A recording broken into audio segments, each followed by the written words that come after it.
for Thursday, the 16th of March 2023. Can I ask if there are any apologies? Hi, yes, there's Councillor Poulter, Councillor Whitby, Michael Kay, Clive Stanbrook, David Cox, Jane Needham, but Lucy Cocker is covering for her, John MacDonald, Rachel North and Andy Smith. Thank you. Thank you. That means quality, not quantity today then. Any late items? Nothing. Any declarations of interest? None. And minutes of the meeting held on the 19th of January. Can I take those as read? No objections? Okay. In that case, then we can move on to the discussion and decision items. And the first item on the agenda is the Joined Up Care Derbyshire update, report of the Integrated Care Board 5-year plan. And that's Zara Jones and Chris Clayton. So over to you. Thank you, Chair. Thank you, colleagues. So just if I do a bit of a scene set and then hand over to Zara, who is to my right and is the architect of bringing all these plans together. So two of the plans I'm going to talk about are on the agenda today. I'm not going to talk about the two, I'm going to talk about one of them, but it's really important that we see how they all dovetail together. So there are three, in my view, really important plans that we are collaborating on across the partnership. So taking them in the order I think they should be in, we've got the Health and Wellbeing Board plan and strategy, which obviously attends to the joint strategic needs assessments of the communities we serve, and Alison's going to be talking about that in due course. Flowing from that, we have the Integrated Care Partnership Integrated Care Strategy, the ICS strategy, which for our area is built on health, public health and social care, adults and children. So you can see how if we have the Health and Wellbeing Board setting those overarching themes around the health of the population, then we've got a very focused approach across local authorities, NHS and voluntary sector colleagues on a very specific angle. And then what we're going to talk about now is the NHS specific 5-year plan. It's called the Joint Forward Plan, and there's an important arrangement in which the NHS statutorily is incumbent on us to come to the Health and Wellbeing Board to discuss what's in the NHS plan for the next 5 years and seek the Health and Wellbeing Board's view. And that was part of the construct for the health reforms that went through last summer, and therefore here we are. Your colleagues around the room will know the NHS often has long-term plans. We've got a version of that developing now, but we also have in-year operating plans. So we're just working out now and finalising within the NHS the 23-24 operating plan that sets out, alongside that 5-year vision, what are we going to deliver for next year. And of course there are really important things for us to work through, not least supporting our urgent emergency care system and the waiting list challenge we have. So hopefully that's a helpful introduction, and then with your permission, Chair, I'll hand over to Zara. Thank you. Thanks, Chris, and good afternoon, everyone. So if we could just go to the first slide, thank you, and I'll just say when we need to move on, thank you. So hopefully you've had a chance to have a look at the paper that was circulated with the sort of pack of information for the meeting this afternoon, but this is just to try and bring to life a little bit what's in the report, and just to explain a little bit about process and content and approach to developing our joint forward plan. And then at the end we've got a few questions that we wanted to pose, but that I'm sure isn't probably all the questions that we might want to ask and to discuss. So if I sort of go through the key points here and then get more into the discussion and what the Health and Wellbeing Board might want to see in the developing work as we go forward over the next few weeks and months. So I'm not going to dwell too much on this first slide, and Chris has introduced this quite nicely actually in terms of the links that we've got between our different strategies and plans that I think we all recognise. I think it's fair to say that we work incredibly hard not to duplicate and to try and find those connections between things. There's always more we can do, but I think this diagram is really helpful in setting out those different component parts and how they interact with each other. Next slide, thank you. So if you've had a chance to read the guidance that NHS England have issued to ICBs, some of this content will be familiar, but just in brief, obviously a 5-year plan that we're looking to develop. Whilst it is absolutely around the ICBs and the NHS coming together to set out what the strategy is, I think there's also an important point around obviously the broader engagement and thinking about the broader ICP strategy that we currently have in draft and has been discussed here previously. So very much the ICB work that we are leading forward, but truly wanting to engage with our partners as to how we do develop a real joint forward plan as the name suggests. So I'm not going to read out all of these key points here, but there's a clear timeline. So by the end of June, we need to have published our first joint forward plan. I think it's recognised by ourselves and also by NHS England that this will be very much seen as a first draft. It will be iterative. We will continue to develop it beyond the end of June. But that's the first milestone, if you like, in terms of working that through. And we've also, which we often do when developing plans and strategies, engaged with other ICB partners across the region as well, just to see where other people are at and the process they're following. And what I'll outline to you in the next few minutes is broadly similar to what certainly from a Midlands perspective other ICBs are looking to do. So that's just a bit of context really about the approach from here. So if we just have the next slide, please. Thank you. So this might be a test of eyesight for those sat at the back. But just, again, I'm not going to go into lots of detail here, but I think the point here is to make is that there is a lot of detailed guidance and sort of arguably sort of parameters that have been set for us in terms of what we need to do, and that ranges from how we meet our statutory duties and setting those out within the JFP, how we consult with public and stakeholders around things that we might want to change in the future and how we go about that. And indeed, obviously, and part of the reason for being here today is that engagement with our health and wellbeing boards and other partners as well. But what I'll go on to in a second is whilst there is a lot of guidance and parameters that have been set, there's also the flexibility that's been built in, which I think is actually probably quite different to how the NHS has developed strategies and plans in the past, where we can really localise what we want to deliver and what those priorities are, as well as setting out the sort of must-dos and the givens in terms of what we're expected to deliver. Thank you.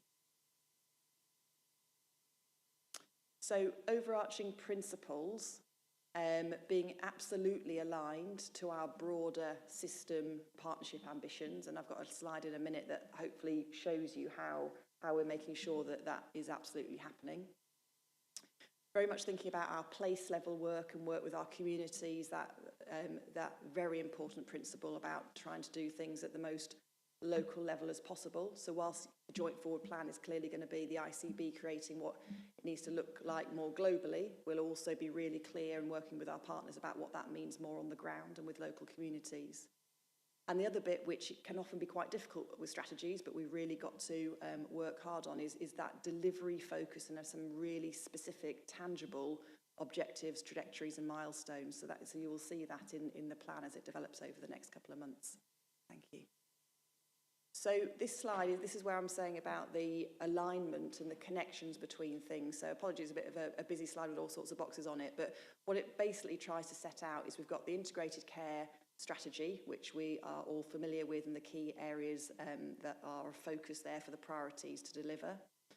We've also got, through reflecting what our current health and wellbeing board strategies show and plans linked to work with our public health partners as well as across the NHS and social care, we've got some overarching aims and ambitions, particularly around how we improve outcomes and reduce inequalities, so that all of those things dovetail together. And then at the sort of the far-reaching ends of the diagram to left and to right is this operational plan that the NHS is currently producing for the next 12 months. And each of those areas also link in to the longer-term sort of transformation aims that we're trying to bring about. So just visually showing how these things link together. Have the next slide, please. We've got a clear process to develop the JFP by the end of June. As I said before, there are some sort of component parts to it. So there are the sort of the must-dos and the parameters that have been set for us around describing our duties and how we meet them. There's also the consideration of our health and wellbeing board strategies, as I've mentioned before, the integrated care strategy and that one-year ops plan. So on the left-hand side, those are what we see as the key things we will test ourselves against, that we've got the content right. And then I won't sort of go into too much detail on the right-hand side of the slide, but you can see in a little bit more granular detail some of the things we're therefore doing to make sure we meet those requirements. And we've got a working group that has now been set up, plans around stakeholder engagement and how we take it through our governance process. So that's just a sort of outline of the plan for the plan, if you like. In terms of engagement, and I would absolutely welcome the board's views here this afternoon on that, but this is kind of the approach that we're suggesting in a high-level term that we'll take forward. So obviously that broader ICP partner engagement in the framework that we're going to set and the content that we will develop. The Health and Wellbeing Board discussions, and obviously we're here today, we're also going to the County Health and Wellbeing Board. There is a question about sort of further engagement and how we do that over the coming weeks with this particular committee. And then within the ICB, we've also got a range of committees that are working through different angles on the plan to make sure we've really triangulated the position. Public consultation, I think it's fair to say at this stage, because we're still developing what we're going to be putting in it, we wouldn't know what we would be consulting on, but we are working with our comms and engagement colleagues to say how we would go about doing that. And again, that's a point to reflect on with partners about the right approach. And then we'll be looking at impact assessments for the relevant content that we are looking to develop, particularly around risks as well and how we do risk management. And then on the ground, which is often the translation piece that can sometimes be hard from the sort of strategy development that we've done as a system, is setting out actually, well, what does this mean for me in terms of different stakeholders, different teams, for individuals in certain roles. So whoever is looking at this can really understand actually what it means for them personally. So that would be an aim to develop alongside the work of the plan itself. The next slide, thank you. So the overall framework, so as I say, very much driven as a NHS plan, but looking to broaden that out through partner engagement. I think it's fair to say that the first couple of years, particularly obviously next year that we're currently working on and the year after, is going to be the more granular detail. It's quite hard, isn't it, to set out exactly what's going to happen beyond the next couple of years for all sorts of reasons, but we will absolutely map out a 5-year position so we can engage with people appropriately on that. And we're trying to do this sort of blend of the guidance and digesting that and meeting the requirements, as well as setting out some local priorities, which I'll just come on to in a second. Thank you. So what some of those local priority areas could be, and this is certainly something we would like your input and advice on. So we are thinking about the immediate issues that we are facing, particularly some of the operational pressures that we see across our system. So access, prevention, and how productive we are going forward is really important, particularly in terms of urgent and emergency care and some of the risks that we face there, as well as more planned care procedures and waiting times as well. The productivity challenge is something we are still working through, and we think through benchmarking and some of the evidence-based data that we're looking at, there are opportunities. Everyone's working incredibly hard and are very busy, but there are always opportunities to do things differently. So that should be a key part of the localised version of our JFP. And then we are very clear as a system what the integrated care strategy priorities are, and there's 3 main areas there and 3 main work streams. So we want to be really clear what the ICB contribution is going to be to that and how we really help to mobilise and move forward those plans. Health inequalities, again, is an area where we all recognise the importance, and we've seen lots of data to suggest that obviously gaps are widening, and we're really concerned about that and wanting to make progress. So we have to set out for year 1 what those tangible changes are going to be, but clearly there'll be then a longer lead-in time to fully develop those things. And all underpinned by a population health approach as well. And we've got various colleagues in the system working on that through really accelerating our population health management approach at a local level. Thank you.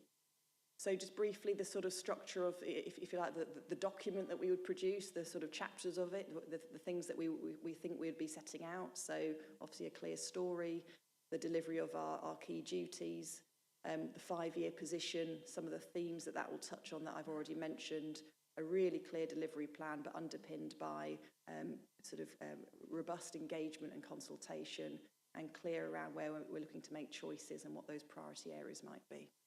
Thank you.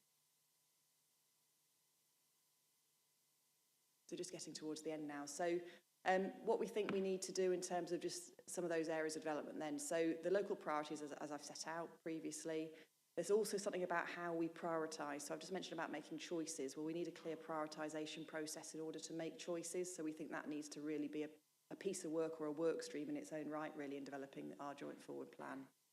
The key milestones as well, which have to be outcomes based and being clear what success looks like, so we can obviously judge ourselves against that and learn as we develop.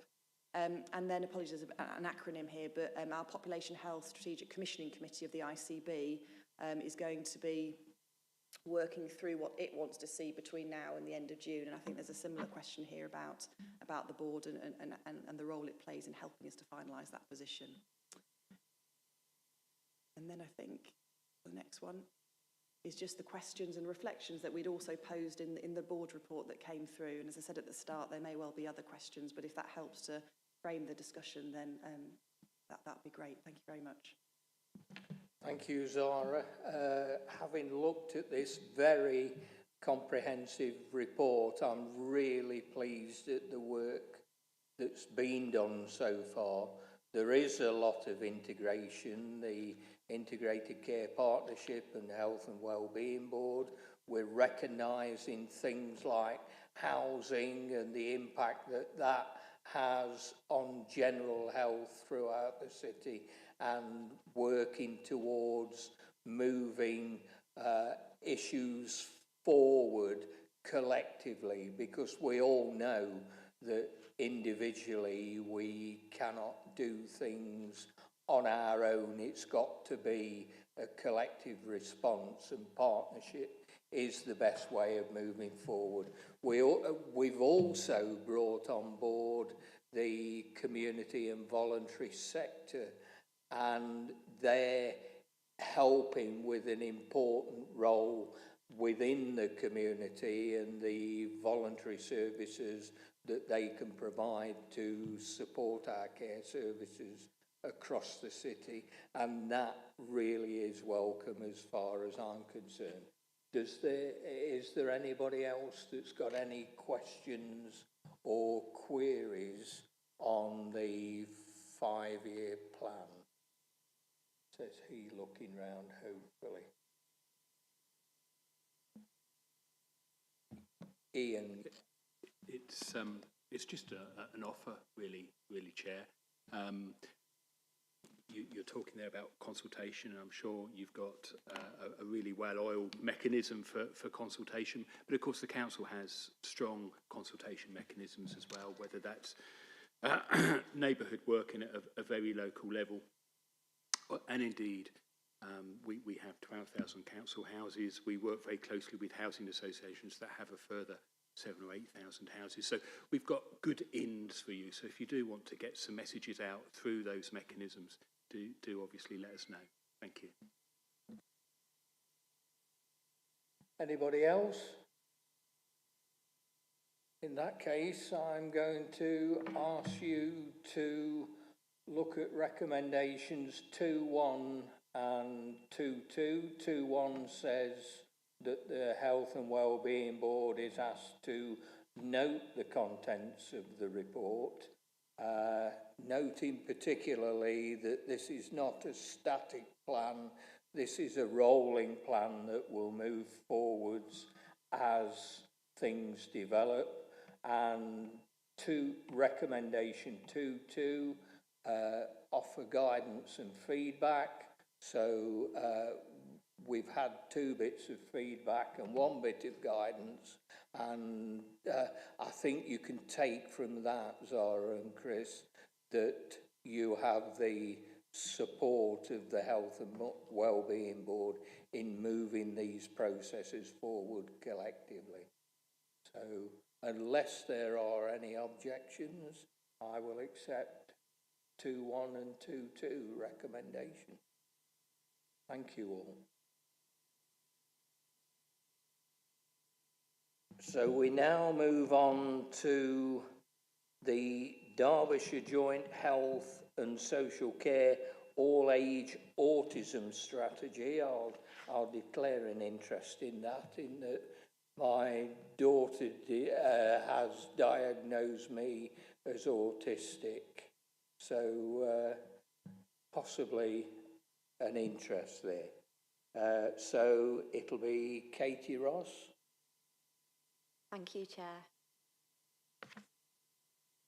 I'm here today to seek Health and Wellbeing Board and the member organisations' endorsement and support for the new Derbyshire All-Age Autism Strategy.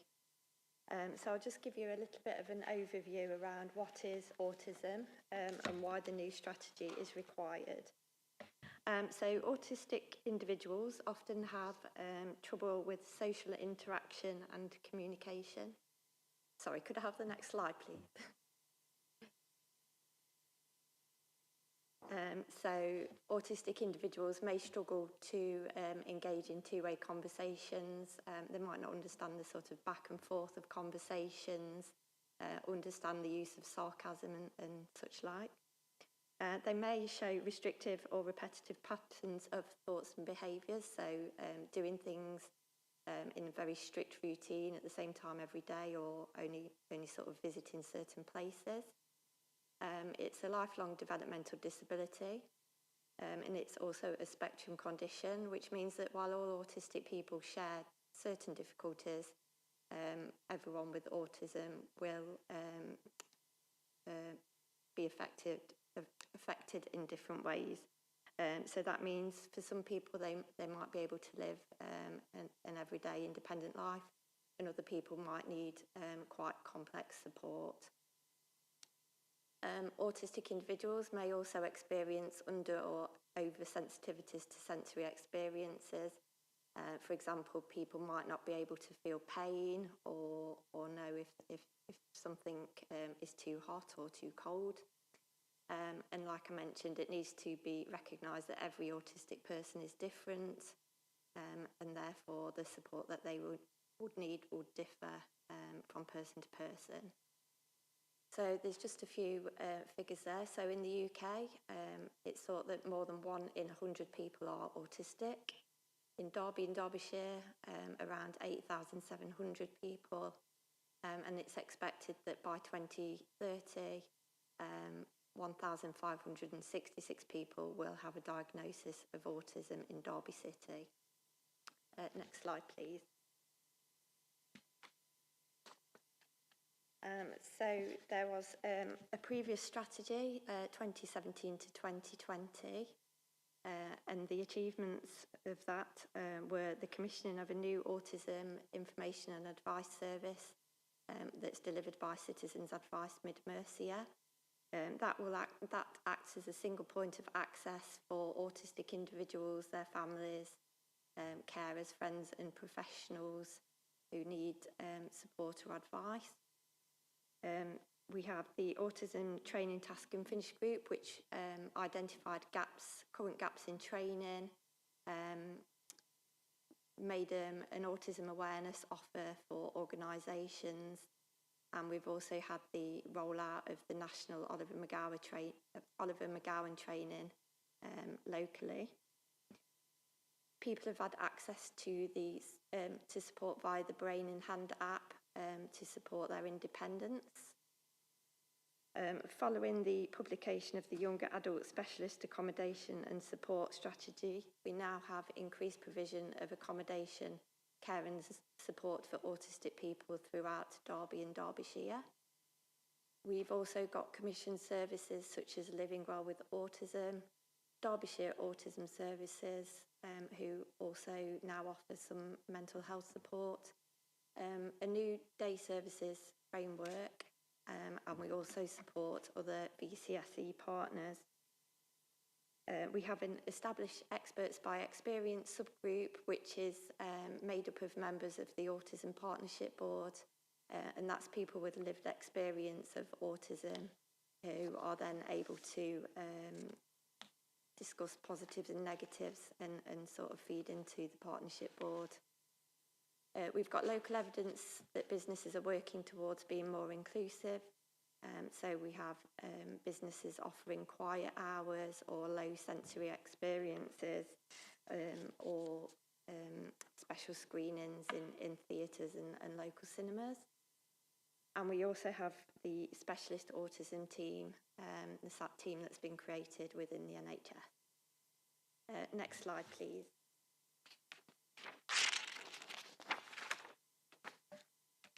So I think one of the things that's really, really special about this piece of work is that it has been co-produced by autistic individuals, families, friends, carers, professionals, and their voices have really been listened to and considered.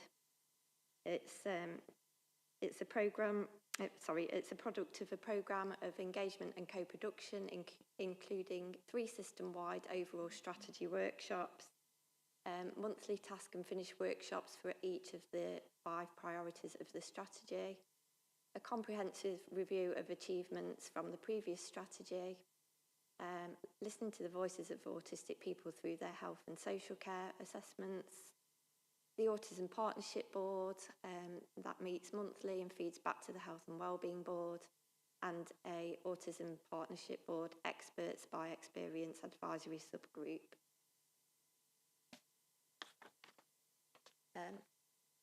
So the new strategy, 2023 to 2028, the 5 key aims of the strategy are providing earlier diagnoses. So we now have an action plan with the relevant actions on. I'll just give a few examples. So providing earlier diagnoses, there's now an easier referral route and improved support around assessment. So one of the big things to come out of that is parents will be allowed to self-refer their children to get them on the diagnosis pathway quicker. Increased preventative services, so listening to the positive and negative experiences of autistic individuals in the community, including carers, to really feed into what we need locally. Autism inclusive communities, so really encouraging the public to understand and accept autism, to recognise distress behaviour and how to support individuals, and easier access to education and transitions for children and young people. And it's also really important to recognise that neurodiverse parents who sometimes haven't been diagnosed themselves also need support as well as their children. Having a stronger professional peer support offer, so all partners will be engaged in looking at how they can offer peer support, so that's whether it be through the voluntary sector or other organisations, and really finding gaps and addressing gaps where there are them. Linked to mental health support, so recognising that individuals with autism or learning disabilities also sometimes need mental health support. Increasing meaningful employment opportunities, so there's lots of partnership working already in progress. Department for Work and Pensions are looking into having people's autism passports on their records, so it's flagged up in interviews and such like. Developing work skills and supporting people to get into employment. There's also lots of businesses locally that are now working with Derby College and companies such as Transition 2 to get autistic individuals and those with a learning disability into employment. And the 5th priority is delivering training that goes beyond awareness raising. So we've got the Oliver McGowan mandatory training, and we're encouraging trauma training for health and social care staff, and the LEDA training, which incorporates things such as stamp, preventing the over-medication of autistic individuals. We're also developing and establishing community hubs throughout Derbyshire that can support individuals with things such as employment, education and health.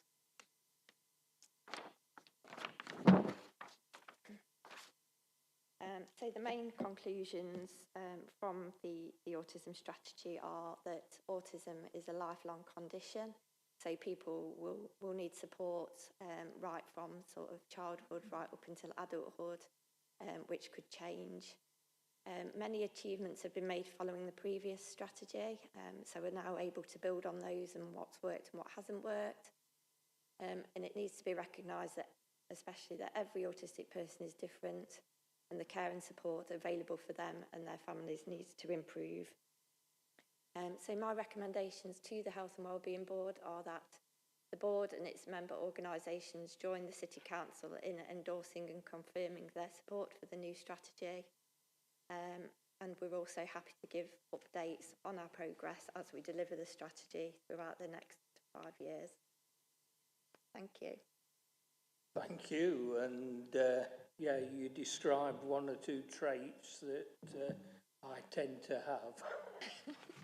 But the strategy itself, and again, I've read through the consultation, the way it's been put together, it seems to be really effective. I've been involved with T2 and some of the work that they do to get people back into work, and that is very, very positive. And last night, the council cabinet actually moved a second phase of a capital programme to bring about Living My Best Life, a new capital programme for supporting young people in schools in specialist accommodation where that support is able to be put forward. And your point about early diagnosis, that's been one that parents have been saying for years has been the challenge. And the earlier it can be diagnosed, the better the outcomes tend to be. So I really do support this report. And again, it's going to be flexible moving forward. So thank you. Do we have any questions? Yes. Thank you. It's just a quick question. Is there a focus on addressing the racial and ethnic disparities within autism diagnosis? Because one thing that we're seeing at a community level, and often within more of our deprived areas, Black, Asian, ethnic minority children, they're kind of like going through the system without being diagnosed.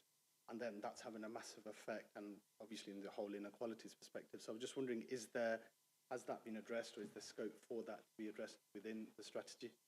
Chair, I can answer that question. Good afternoon. My name's Vicky Whitaker-Stokes, and I work for the ICB as the Joint Commissioning Manager for LD and Autism. And the very brief answer to your question is yes.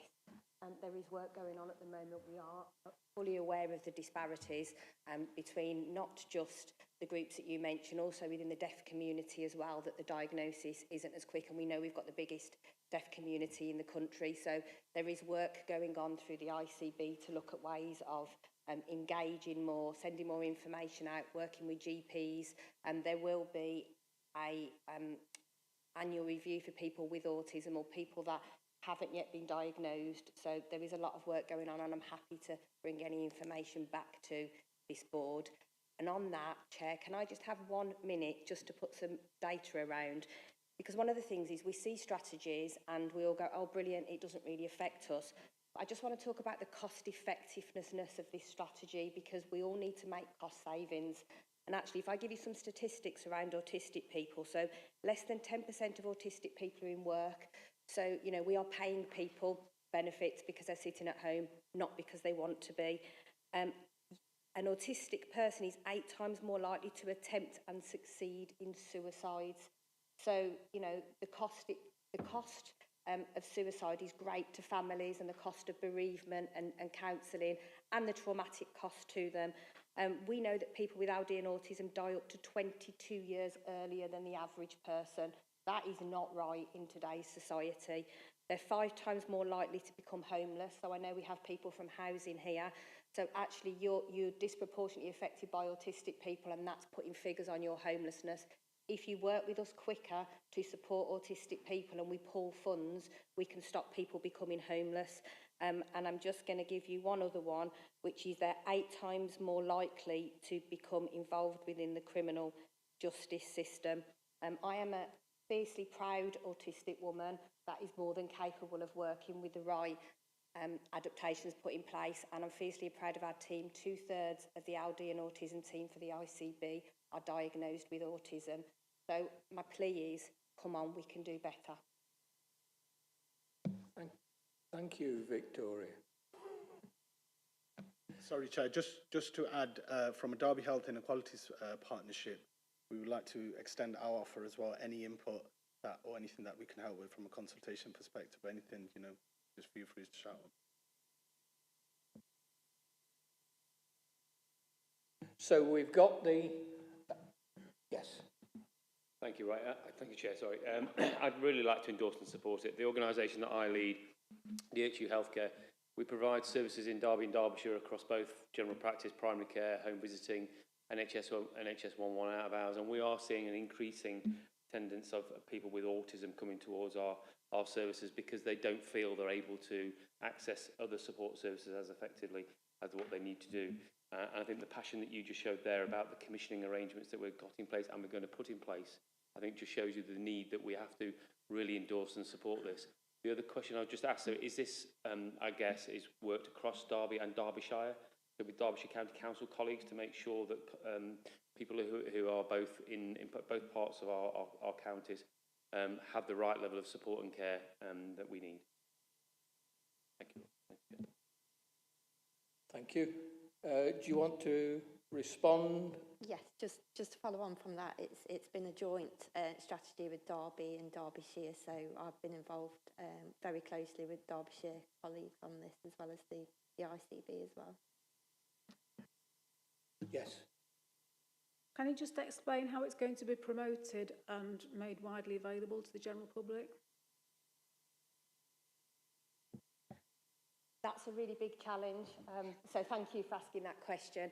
You'd expect all the normal channels that it's going to go through, so it would be on websites, it's sent out to all of our VCSE sectors, the ones that predominantly work with people that are autism. We're also looking at how we get that information out to GPs, so we can do the old-fashioned bulletins, but actually what we need to be doing is finding an IT system that they can go in and pick up the information. So for children and younger people, it will be on the local offer. For both local authorities, so they can see that. We're working with our SEND colleagues, we're working with partnership boards. The bigger challenge is for the people in the community that are currently undiagnosed, that, as you've said, don't know where to go and maybe are falling through the cracks. And if I'm honest, we don't have the perfect answer for that, but what I can tell you is we are aware that we've got to get out to the harder to reach groups and the undiagnosed. There is a change in the view that if somebody presents as a self-diagnosed autistic person, we will accept that if they're on the waiting list, because our waiting list is 3+ years at the minute. So if somebody thinks they're autistic and is on the waiting list, we will provide services for them wherever possible. So thank you for the question. We will keep racking our brains on how we get out to those people. Thank you. Yes, I'm Michael Rose. I work with Katie at the City Council.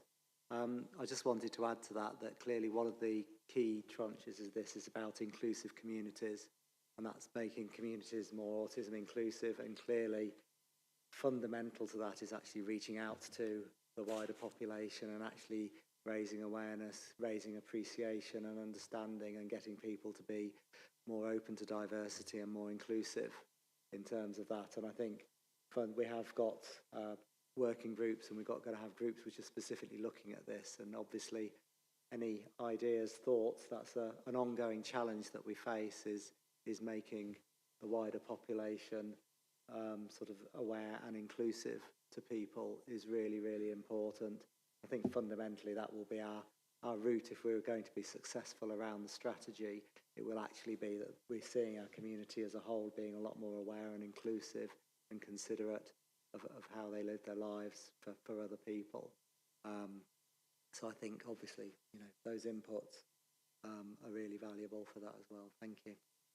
Well, we at the city have a brilliant comms team, and when you're talking about people with autism and part of the deaf community, then one of the best medias to get them on is radio or television. But radio, they can do specific programs around autism and around some of the issues that you've raised today. So it may be worth talking to our news media team and getting something, particularly if we have autism days, or I think there's a week, isn't there, an autism week, that you can use that to promote on all sorts of media. And you've got all the community radios that would reach the ethnic minority communities that people say are hard to reach. No, they're not hard to reach. They're easy to reach if you use the right media. So, thank you. Any more questions? Oh, yeah. Hi, Lucy Cocker from DCHS.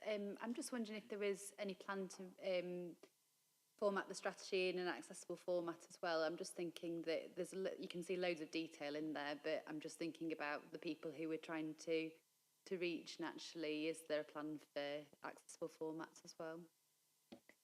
Yes, there is. When we did the 3 workshops that you'll notice, everything was made accessible, but we didn't just make it in simple language, which is slightly frustrating for people with autism. We don't need pictures, but actually what we need is a structure that makes sense. So we did it in some pictorial for some people. We also did it in a different structure style for other people, and that is how this strategy will go out. It's currently being worked on at Derbyshire County Council for the pictorial guide, and I know within the system, so within the, I'm really rubbish with the bits of Derbyshire Healthcare Trust.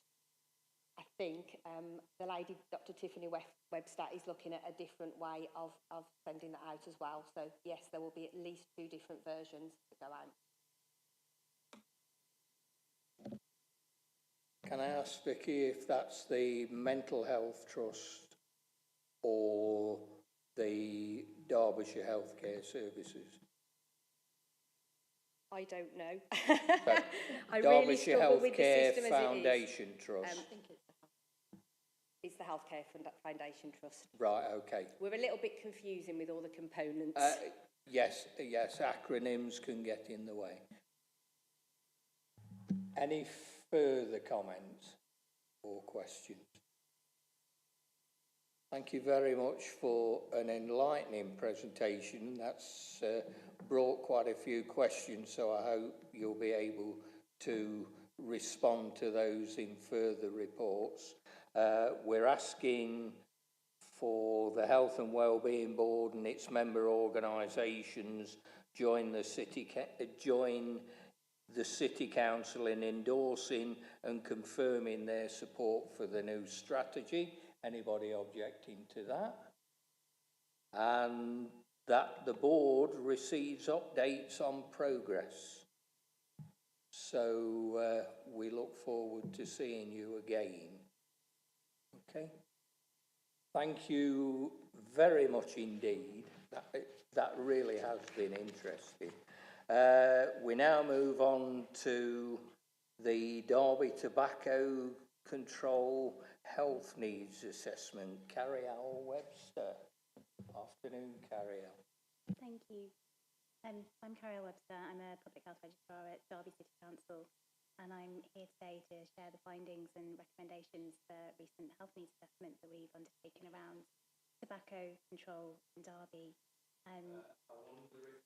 Am I a little bit quiet? Yeah. Is that better? Perfect. Thank you. And really, we're here today to seek support from the board for further local action to address tobacco use and the harms that it causes in our community. And we've developed some questions for after the presentation to perhaps help to start some of those conversations, to look at how we can work with the board and its partners to strengthen this area of work locally, perhaps particularly thinking about how we can optimise that system-wide collaborative and partnership working approach. Next slide.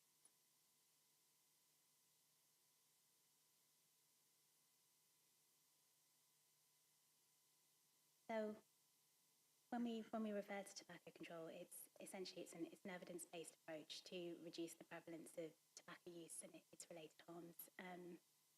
And our rationale and our focus in this area is clear. Smoking, which is the main form of tobacco use, damages not only the health of people who smoke, but also the health of people around them through passive or second-hand smoking. And smoking still remains the leading cause of preventable illness and premature death nationally. What we do know is that smoking and its related harms aren't equally distributed in society, and it disproportionately affects the most disadvantaged people who are already at risk of poorer health. And as a result, it's the single most important driver of health inequalities, and that has an impact to the life course from pregnancy and childhood through to end of life. Next slide. So our aim and our intention in undertaking the health needs assessment was to try and identify the health needs, but also impacts of tobacco use in Derby, and assess our current tobacco control activities to make recommendations about how we can then look to strengthen our efforts to reduce tobacco use and its related harms, which will ultimately have a positive impact in improving people's health and well-being, but also in reducing health inequalities. And we've had a particular focus on the priority areas outlined in the National Tobacco Control Plan, which centre around how we can prevent uptake, support people who smoke to quit, reduce variations and inequalities in smoking rates, but also to support effective enforcement action to address the illegal trade. And our approach to the health needs assessment has followed a fairly standard methodology, and it's enabled us to bring together data and insight from a variety of sources. We've also undertaken consultation and engagement with partners on the health needs assessment report, and bringing this all together, it's helped us to build a comprehensive picture of the key health needs, challenges and priorities for tobacco control issues locally, but also the opportunities for action where we can strengthen local efforts. Next slide. Coming on to some of the key findings, I think this really is just to highlight that there are variations in smoking prevalence between different societal and social demographic groups. So smoking rates remain higher in men compared to women, and smoking rates are highest in the 25 to 34 age group. What we also see is that there are several at-risk and priority groups who are recognised to be at higher risk of smoking and its related harms.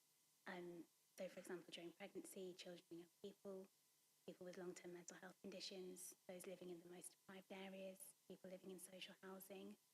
And I think really this just reinforces that strong association between tobacco use, socioeconomic disadvantage, but also inequalities through the course. Next slide. Chair, sorry. Could you speak up, please? I really can't hear you. Thank you. I'm so sorry. Is that any better, or is it still really quiet? Okay, sorry. I'll try and keep closer to the microphone. My apologies. Thank you for.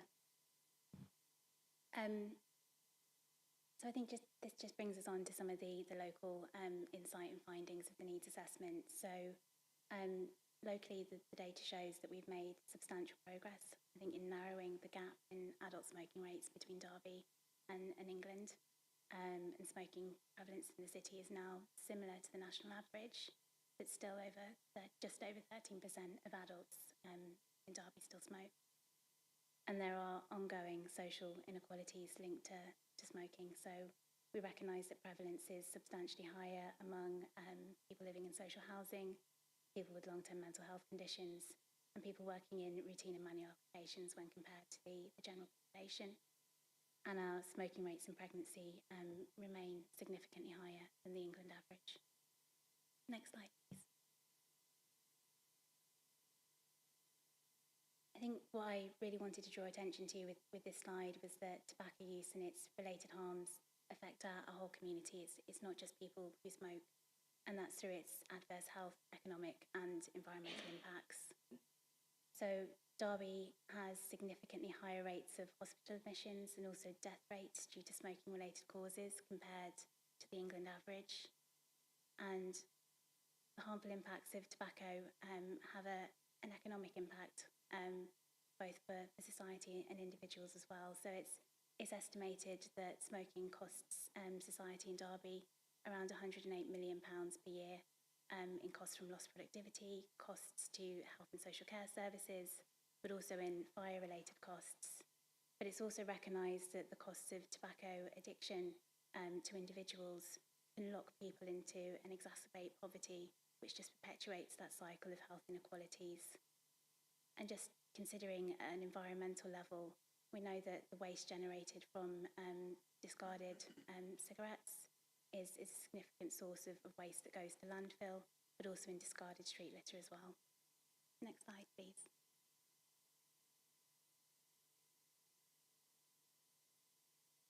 I think it's important for all of us to recognise that actually tobacco addiction is one of the hardest addictions to break. And tobacco dependency requires treatment like any other addiction. And locally, where people are and do engage with stop smoking support, our quit rates in Derby are significantly higher than the national average. And I think this really does just reinforce and highlight the important work of our local stop smoking services in helping people to quit smoking and ultimately improve their health and well-being. Next slide, please. So thinking about the data and insight, where should our focus be? So the national vision is to create a smoke-free society, and that's defined as when the smoking prevalence overall is 5% or less. And our findings from our health need assessment have shown that we've made positive progress locally, but clearly there's a need and opportunities for us to do more to strengthen local action on tobacco control if we are to achieve a smoke-free future in Derby, but also to further reduce the impacts and harms of smoking on our communities. And I think what the needs assessment really does highlight is to be effective, we need a whole systems approach to tobacco control. So that's an approach that involves a multi-component and multi-agency collaborative approach that applies a broad range of evidence-based interventions and initiatives and centred around some of those key areas in the National Control Plan around how we can prevent uptake, promote quitting and treating dependence, addressing inequalities, but also areas around maximising smoke-free environments and tackling illegal tobacco. And locally, I think the diagram just on the right does show that we've got an extensive programme of local work underway and highlight some of the key partners already involved in that work through trading standards and their role in enforcement action around illegal tobacco, our local stop smoking services, the role of the NHS, children's 0 to 19 services as well. But there are opportunities for us to build on this, and particularly thinking about how we strengthen that system-wide collaboration and strategic oversight and coordination so that we can deliver sustained and cohesive local action. Next slide, please. I think as we come towards a close, I wanted to just highlight some of the recommendations that have come out of our needs assessment that perhaps highlight how further success can be achieved through that whole systems approach with a focus on the following sort of key priority areas.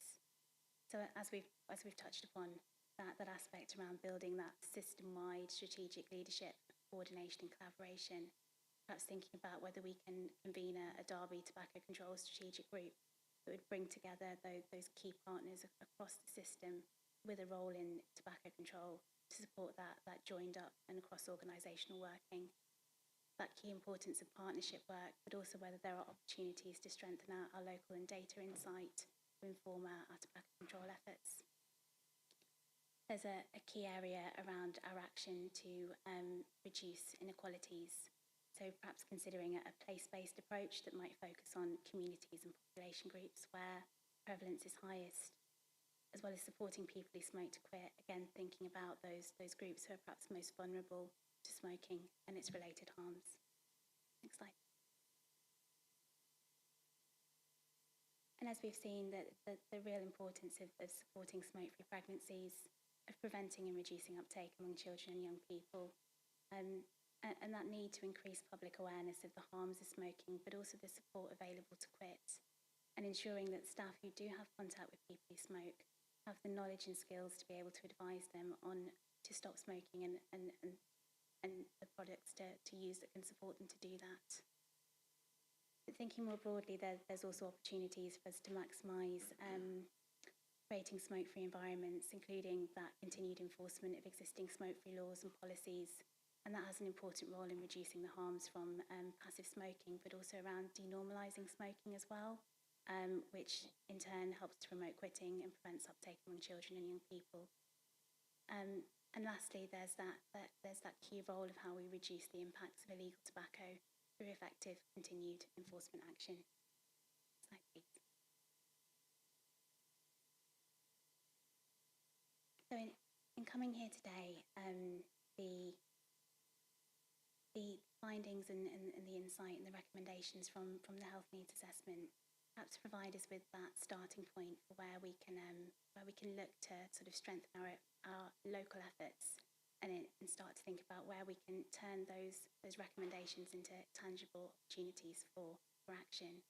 And so our perhaps request or our ask to the board is around supporting a collaborative and whole systems approach to tobacco control, thinking about that strategic responsibility being overseen by a Derby Tobacco Control Strategic Group, and perhaps agreeing an ambition to provide a focus and a shared commitment around tobacco control efforts. Next slide, please. Thank you. And as an ex-smoker, I do know how difficult it is to give up. And I wish I'd been around when Live Well services were around to help and support in trying to give up. It took me several attempts before I did, and the health benefits are really incredible. I feel a lot better than when I used to be a smoker. So, and I smell a lot better as well.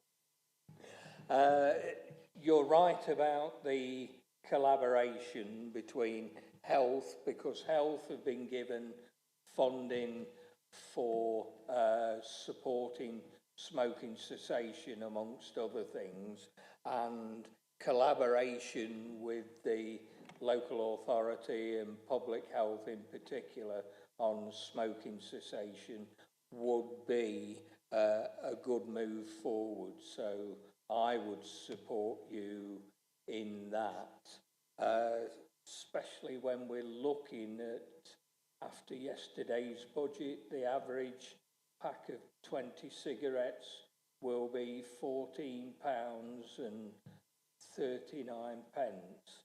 I know what, I'd never be able to afford the amount I used to smoke. But there we go. Okay, any further questions?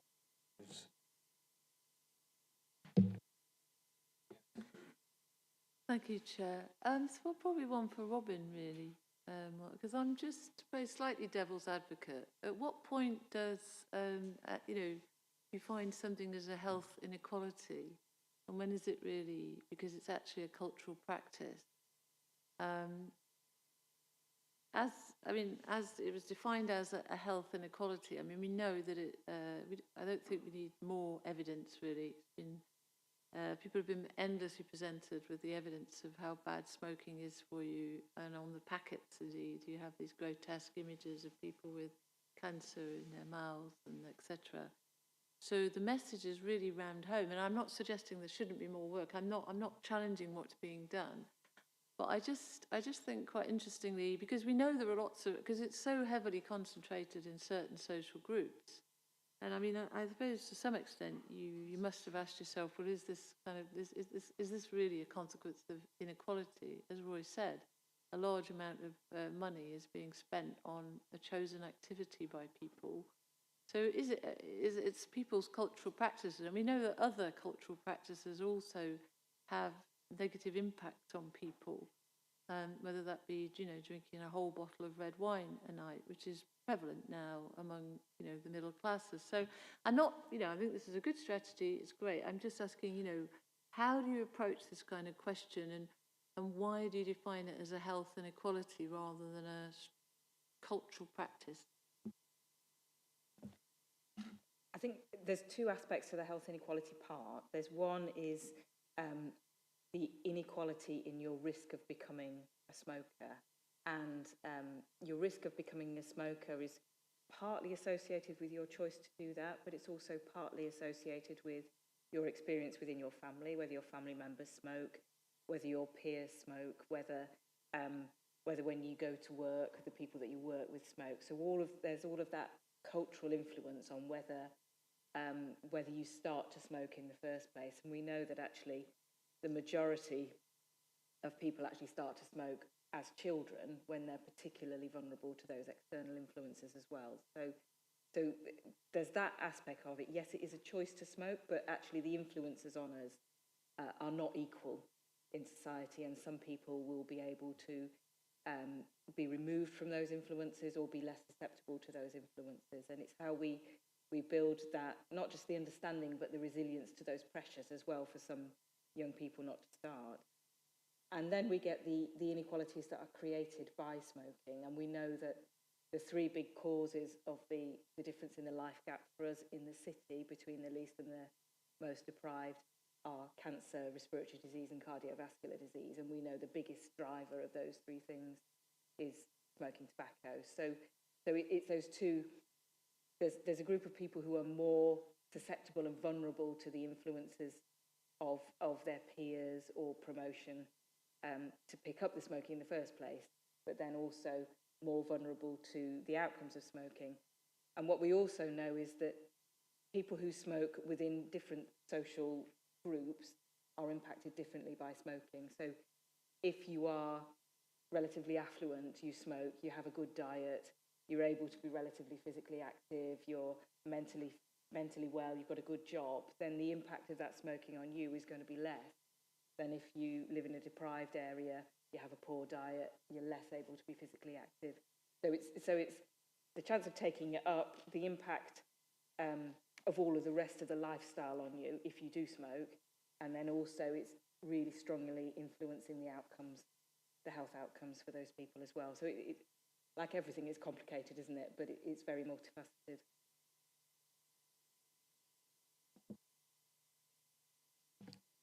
Chris. Yeah, thanks, Chair, and thanks, colleagues, for the report. As Robin says, this is the most important modifiable risk factor that we have, and it's really important we all get behind it. So really welcome the approach. A couple of questions, I suppose. One out of interest and the other material. So first one, I'd say Stephen's reflection about county versus city. So this is also a challenging county. So the question about a Derby specific tobacco control group is a question. So what can we do together? Because the consequence for us is across the whole NHS family in Derby and Derbyshire. So there's a question there. The second one, and I know Robin will be doing this is a key importance for our ICS exec team to talk about our strategic approach. So the NHS has a vested interest in supporting you in this. So I'd like to see it there if we can. And then the interest one, and it's probably not for today, but at some point would be a public health view on vaping.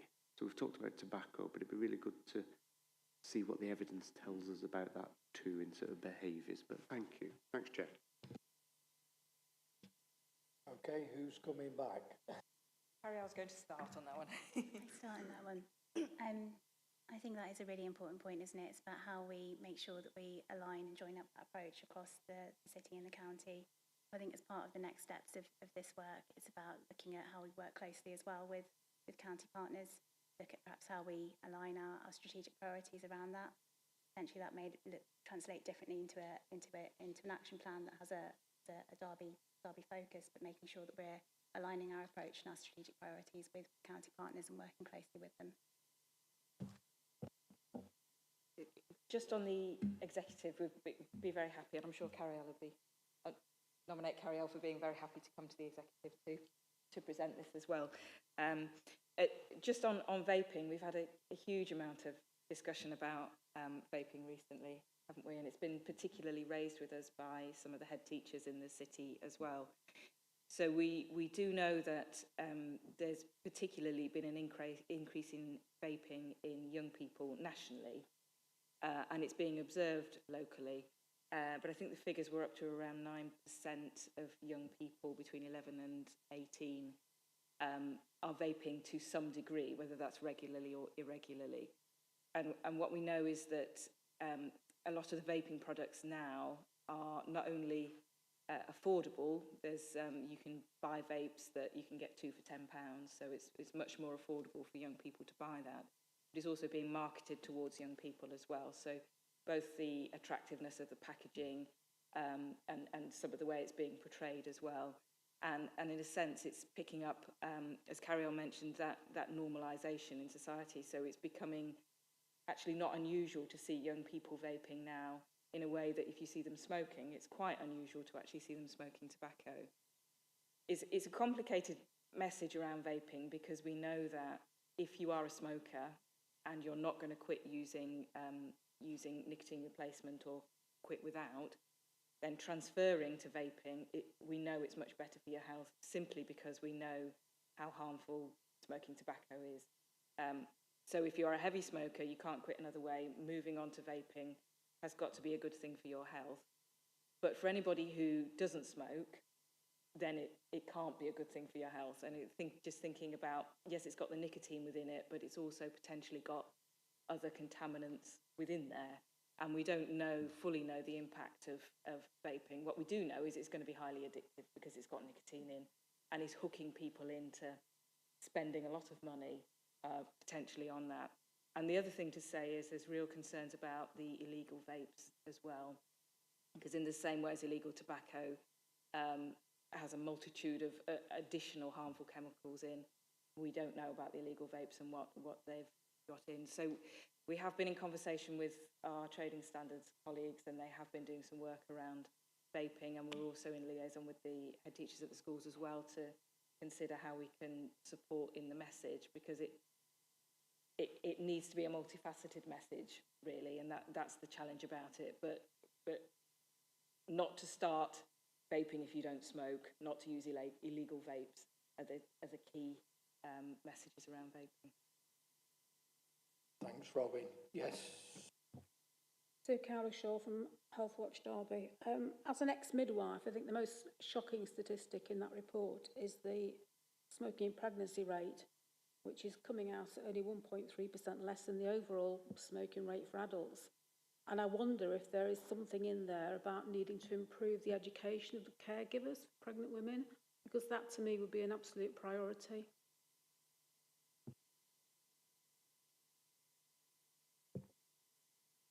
I think that it's a sobering statistic, isn't it? The smoking rates in pregnancy, and I think there is work underway locally. There's a local group across the city and county around smoking pregnancy, to look at ways in which we can optimise and reduce the rates there. And it's about aspects, isn't it? About people who work with people who are pregnant, in terms of making sure that they can advise them and signpost them and give them the right support to stop smoking, but also looking at ways in which we can understand why those rates are potentially high and what we can do to address that. And perhaps that's an area, I think, for scoping and picking up as part of that next phase of the action planning work that we move into, as to how we look at reducing those rates in pregnancy, a priority.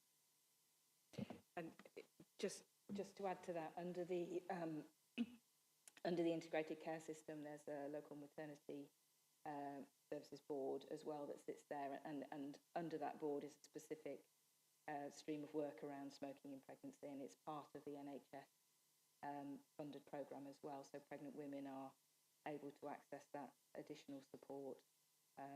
I think we've come a long way, but we know it's one of the key things we can do, not only for the health of the women but also for the babies, reducing low birth weight, reducing risk of cot death, all of those things absolutely key.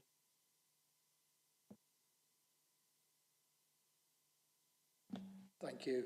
Yes. Thank you, Chair. Thank you, Carol. It was just a quick couple of things. Firstly, from a Derby Health Inequalities Partnership, the offer of support that's there for the strategic group.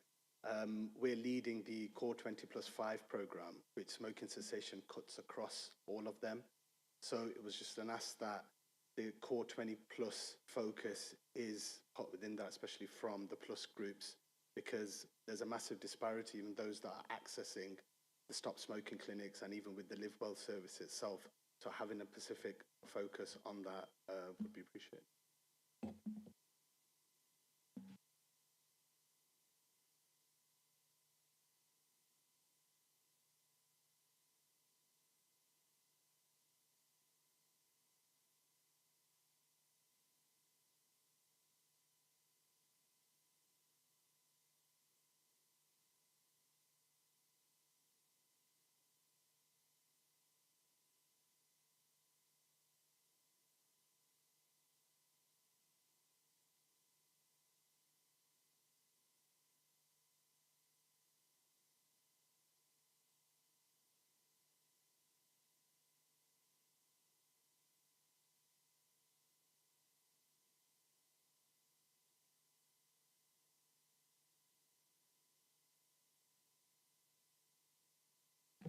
Joint health and wellbeing strategy update. So over to you, Alison.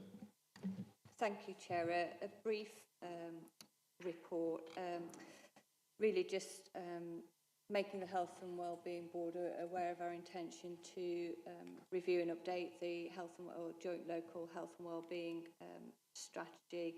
So I think you'll note from previous meetings that the Health and Wellbeing Board remains responsible for the production of the health and wellbeing strategy, but it must also now take consideration of the integrated care strategy that, as we reported, we're in the kind of final stages of preparing that document.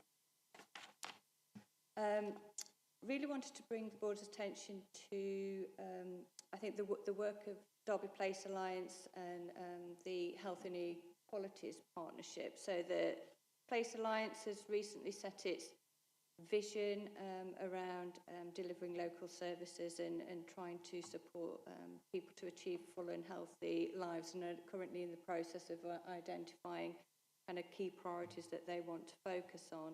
And I know, as we've previously reported, the Derby Health Inequalities Partnership developed under COVID, and I think has really flourished, and I think is bringing to us kind of a lot of understanding around health inequalities and how we can move that forward through our local communities. And again, as reported at this board, reported on consultation that was completed last year that identified kind of 4 themes that we think would be really helpful to consider and incorporate within the health and wellbeing strategy as we move forward. And as part of that process, we're intending to work collectively with both the Place Alliance and DHIP in terms of a number of workshops, with one taking place on the 6th of June to start to take that work forward.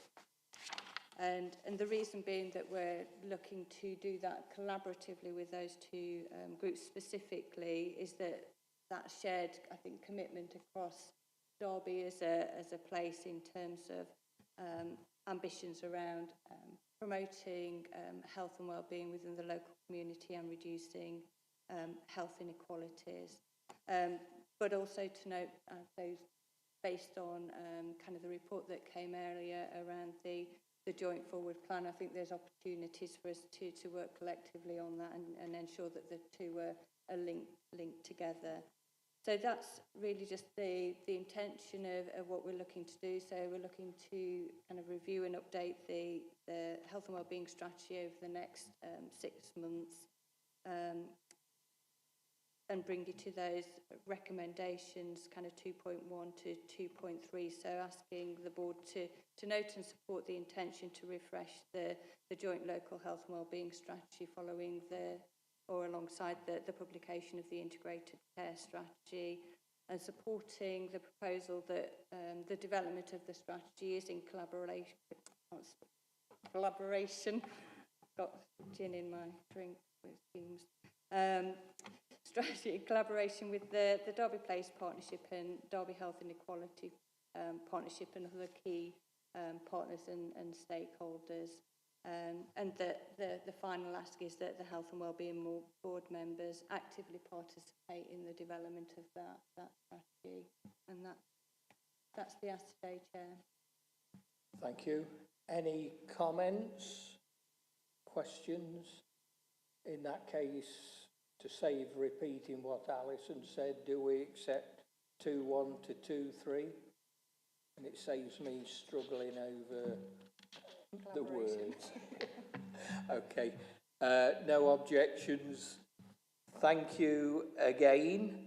Items for information we move on to next, which is the Derby Health and Social Care Experiences, or Health Watch Derby Social Care Experiences of the LGBTQ plus community in 2022, and that's Sue, if you'd like to take that. I'm just going to run through the key findings of a report which in its entirety runs to 45 pages, and we were quite fortunate in actually getting the views of 105 individuals from this sector of the population. Bringing it to the Health Wellbeing Board really as part of its role in improving the health and wellbeing of the local population in reducing health inequalities. Just for information, it's estimated that 3.1% of the UK population identify within the group aforementioned. That figure has doubled since 2014. 45% of people who class themselves as trans said that their GP did not have a good understanding of their needs. Almost 1 in 4 LGBTQ plus people had witnessed discriminatory or negative remarks against LGBT people by healthcare staff. The key themes that were identified were 1. Access to, in particular, GP surgeries, mental health services, hospital services and sexual health services. Secondly, support and lack of communication, poor support from their GP when asked for help, problems with referral to gender identity clinics, and poor or lack of communication from the gender identity clinic whilst waiting for an initial appointment. Thirdly, lack of understanding. 32% felt their identity was not respected and understood by healthcare professionals. 31% stated their identity was brought up when seeking support for an unrelated health issue. 43% felt their identity had been a barrier to accessing a health or social care service. 36% had experienced a poor or discriminatory healthcare experience based on their identity. And there were problems in general around staff awareness and knowledge of LGBTQ plus issues, staff attitudes and behaviour, and around access and waiting times for gender identity clinics. And I imagine the whole report will be available if anybody wants to see it on the website. Thank you.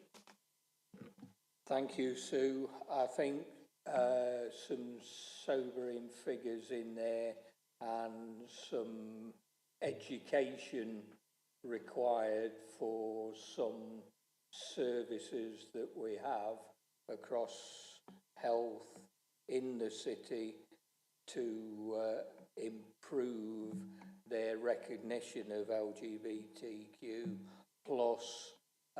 It's built into all the policies. It's making sure that those policies are actioned. Is there any questions or comments? I think, Sue, that is sobering enough for members here to take it back, and it might be worth doing an exercise in probably 12 months' time to see if any improvements taken place. Thank you. Robin, yeah?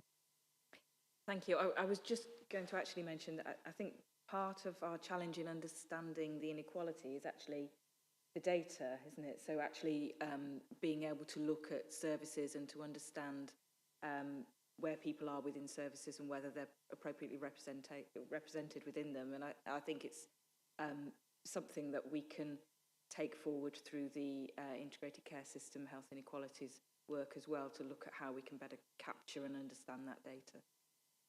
Thank you, Robin. Any further comment? In that case, the report's noted, and we'll look forward to you coming back, say in 12 to 18 months, to see whether there has been any improvement, because it's no good us being here and saying we've got these figures and that's it, we'll acknowledge it. We've got to make sure that action is taken. Okay, and finally, we're on to COVID Outbreak Engagement Board, and it's you, Robin. Thank you. So we need to change the title of that agenda item, don't we, Alison? It's because we've moved the board together into the Health Protection Board now, and so COVID's considered through the Health Protection Board. So the Health Protection Board, we last met on the 10th of February, and there's a summary of the key points discussed in the paper that you have. Just to mention, we're continuing to discuss infection prevention and control from a community perspective, and we've got a needs assessment that will be coming through to the Health Protection Board, and it would be really good to be able to bring that here as well once we've got that understanding. I think COVID has illuminated some of the gaps we have in our community services, and we need to consider how we close that gap. There was some discussion around vaccination, and there's just some information there about the change in the COVID programmes. And just to say, very shortly there will be a reopening of the COVID booster programme for the most vulnerable, so particularly older people, residents of care homes, and people who are immunosuppressed, so have really significant health conditions. It's a very similar group to the group that had their boosters last spring as well, and then a wider booster programme anticipated in the autumn. We were also discussing the transfer of the responsibilities of the commissioning of immunisation services over to the integrated care system, and looking at how we can strengthen and embed the links within the integrated care system. And we've contributed to the ICS strategy as well, so we've got some health protection outcomes that are being interwoven through that. And we also noted the Chief Medical Officer's annual report, which was based on the subject of air quality, which, if anyone hasn't seen, I have to promote as a good read. It's very interesting and sobering data within that. Very happy to have any questions. Thank you, Robin. I'll ask a quick question. Where are we with our vaccination rates on everything other than COVID, and are we at herd immunity with all of them? I think it's been a challenge, to be fair, and I think we have seen an impact of all of the media and the conversation around COVID vaccination. There is definitely a dip in the vaccination uptake, and can't help but feel that it may well be associated with that. What we do have is a vaccine inequalities group, which is working with the integrated care system vaccine group to look at particularly areas of poor uptake and the work that can be done with communities to improve that uptake. But we know when we've had these shocks to vaccination uptake in the past, it's been some time for us to recover and to regain people's confidence after that time. Thank you. Any other questions, comments? Okay, again, we're asked to note the report. Alison, you have an item about a questionnaire that's going out. Chair, I think we were looking at perhaps having some further discussion following on from Carrie L's report, so we'll consider how best to take that forward, whether that's through questionnaire or kind of a specific development session. Thank you. In that case, before we finish, this is my last Health and Wellbeing Board. I was here at the beginning and setting it up, and I'm not standing for re-election in May. It's been a pleasure working with all of you and all your predecessors. It's been really worthwhile, and I expect to see the improvements in health continue through the Health and Wellbeing Board and the integrated care system that we have now got in the city. We've laid the foundations, and I'm going to leave it up to you to carry out the construction work. Thank you. Yes, I was going to say... Councillor Martin. I was just going to say, Roy, as a fellow councillor, just to say thank you very much for all your time as chair of the Health and Wellbeing Board and as a cabinet member for adults and the health. I know you've taken that role extremely seriously. It's a massive role with huge remit and responsibilities, and very difficult in these times of budget constraint. So I'm glad that there was spontaneous applause for you there, Roy. So just to say, yeah, thank you very much. I'm sure everybody feels the same, that you've done a sterling job, and don't know what you're going to find to do now that you're retired after all these years. What on earth would that be? But thank you very much.